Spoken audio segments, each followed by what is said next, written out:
Hey, what's up everybody, it's Ezekiel here bringing another action figure review. This time it is on the San Diego Comic-Con 2014 Ezekiel Walking Dead figure by McFarlane, the comic book version, and I guess it's not really a San Diego Comic-Con exclusive. There's no label on there that says SDCC, but they did sell him at San Diego Comic-Con and they promoted it as if it was just a Comic-Con exclusive, which is kind of stupid. Because later on he became available on Skybound.com, and it says Skybound exclusive on the box, so that's just kind of weird. I don't know if it's a San Diego Comic-Con or not exclusive, but I guess it's not because it doesn't say it on the box. Normally they do say it on the box. But there's the back, and there's the side of the front. Let's get this guy out.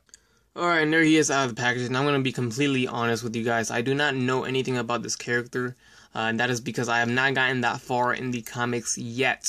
I think the last issue, and I know I'm very behind on it. I got up to the part where they meet Negan. So issue 100-ish, around there, 112. I think that's where I ended. So I'm not to the part where we meet Ezekiel yet. I know he comes out because I have all the issues. I just haven't read them, so I've seen him on the cover and stuff. So I know he's there, and I know he has got like a big ass tiger or something. But I don't know anything about him, so I don't know if he's good or bad, or he's a badass, or he's part of the group. I don't know nothing about him. I just bought the figure because I know I'm going to read about him sooner or later. I'm going to read the comics. I'm going to finish it off, so I just haven't had the time for that. But here is the figure out of the package. Like I said, don't know if this is a San Diego Comic-Con exclusive or not, but it doesn't really matter. He's an exclusive to Skybound, I guess. That's what the packaging says. He's available on Skybound.com right now. That's where I bought him. It's going to run you around $25. But with shipping, $25 is the price, but with shipping, it's going to run you around $30, maybe $28, around that area. So kind of pricey for the figure, but he is exclusive, so you got to think about that. Anyways, let's get to his accessories. Not much at all. He just comes with the one thing, I guess. Let's see if we can get it focused. Alright, so his accessories, he has this sword-like cane. Looks like there's an eagle on the end of it. Not sure what exactly that is. Like I said, I haven't read the comics, but it's a sword. So it looks like Michonne's got some competition. And then he comes with the scabbard for it. And it goes in. It should go in. Let me see if I'm doing it right. If it's this way, let me see if it's the other way. And there we go. So that is the scabbard for it, or the sheath, whatever, for the cane. So obviously he walks around with the cane, and the cane is a sword, so he just pulls it out to kill zombies whenever he needs to. Here's a closer look at Ezekiel, face sculpt and head sculpt. You can see he's got the dreadlocks going on there. Some beads in there, some detail in the dreadlocks. Got some feathers that got warped in packaging, but he's got feathers right here. Little warp. Mine came with a little dark black spot on the nose. Going down to the shirt, he's got some weird funky star and blue shirt here. With his coat. Good detail all around. Always McFarlane never lets down with the detailing and paint on their figures. These stars look very nice on there. Very nicely painted. Very clean. Alright, so moving on to the articulation. He does not look up at all. Not at all. He doesn't look down at all either. Left and right, he does. His arm does go forward and back, in and out, just like that. It's a little tight, so it doesn't go up that much. He's got on that single jointed elbow that does not bend that good, doesn't even reach 90 degrees at all. So not that good of a bend right there. His hand is on a hinged peg right here, so it does swivel and it does hinge. Both hands are open hands. No ab crunch, no articulation in the torso at all, no waist swivel at all.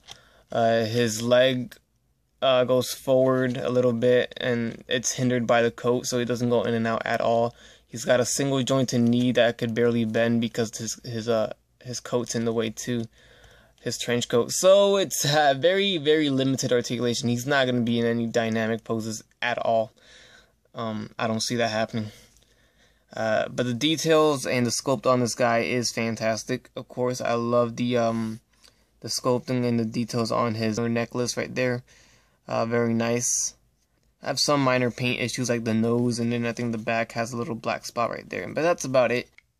And there's Ezekiel next to Rick Grimes and Negan. Rick Grimes from Series 3, and then Negan from the Skybound exclusive. He was the previous exclusive before Ezekiel. Definitely see some size difference there, Negan being taller and then Rick being taller than him. So that's good that I'm seeing a little bit of a size difference in these figures. And the proper term for that cane is a walking staff. That's what the box says. I don't know. It's a pretty big cane, but yep, there's his cane. Alright guys, so that is it. That is the review of Ezekiel, the Walking Dead comic book figure by McFarlane Toys. This is Skybound exclusive / SDCC exclusive, I guess, since they did so at that convention. I can't, it's a good figure, sculpt wise, paint wise, detail wise, but articulation wise, it sucks. You know, articulation is not there at all. You can't pose him at all with it. Nothing at all. He's gonna be standing straight up. The only thing you can really pose around with him is that staff and put him in different ways with the staff. But that's about it. I don't see his legs moving at all because of that trench coat he's got going on there. He's a bit on the chubby side, so maybe it's just his character. Maybe he's not athletic or flexible or nothing like that, but still, he's not very articulated. The details, though, are amazing. I love the paint, and the sculpt is just awesome, which is what I expect from McFarlane. They do a great job with that. I recommend him if you like the Walking Dead comic book, if you like this character. Like I said, I don't know about him, but if you do know about him and you like him, then I do recommend him for that. Of course, he's cool for that. If you're just a Walking Dead fan of the comics, then he just has to be part of the collection. But then if you're looking for, you know, to use him for ACBA or anything like that, I don't see him being used that good, except for vanilla posing or simple Sundays. So that's about it for that. Overall, he's a cool figure. Like I said, articulation sucks. Everything else is awesome. So that's the review, guys. Thank you guys for watching. This has been Hero 94. Please like, comment, subscribe if you like, and you guys have a great day. Bye. That's crispy.